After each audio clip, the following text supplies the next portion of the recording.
नमस्कार मंडळी, स्वागत आहे तुमचं माझ्या चॅनलवर। तर आज आपण बनवणार आहोत एक मस्त आणि झक्कास चॉकलेट केक। चला तर मग सुरुवात केलेली आहे आपण। तर या इथे आहे श्रुती, अप्पू आणि मी। तर आज आम्ही बनवलेला आहे चॉकलेट केक। तर घरामध्ये व्हिप क्रीम अवेलेबलच नव्हती, त्यामुळे कम्प्लीटली हा चॉकलेट केक आहे। आणि आम्ही स्पंज बनवून घेतलेला आहे। हाफ केजीचा स्पंज आहे, त्यावर मस्तपैकी डार्क कंपाऊंड चॉकलेट मेल्ट करून घेतलेला आहे। आणि आता अप्पू सेकंड लेअर लावते आहे। तर श्रुती अप्पूला केक बनवायचा होता, तर आज आम्ही ही रेसिपी बनवली आहे आणि खूप मज्जा केलेली आहे। तर केक बनवण्यासाठी आमचा एक लास्ट पार्टनर वैष्णवी मावशी आज इथे अवेलेबल नाही आहे, तिला आम्ही खूप मिस करतोय। तर तुम्हाला केकबद्दल सांगू इच्छिते, मी हे प्रीमिक्सचाच केक बेस बनवलेला आहे। ओव्हन वगैरे नाही, अगदी गॅसवरच आम्ही 20 to 25 मिनिट्समध्ये हा केक बनवलेला आहे। आणि मस्त मऊदार असा स्पॉन्जी केक इथे झाला होता। त्यानंतर त्यावर शुगर कोट आणि चॉकलेट कोट आणि एक छोटीशी थीम वापरली होती पेपा पिगची।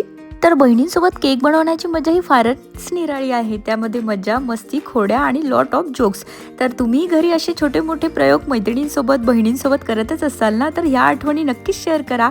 आणि आमचा व्हिडिओ आवडला असेल तर नक्की लाईक, शेअर आणि सबस्क्राईब फ्रेंड्स। तर कसा वाटला आजचा vlog? So finally Ridu with cakes. Thank you friend, bye bye.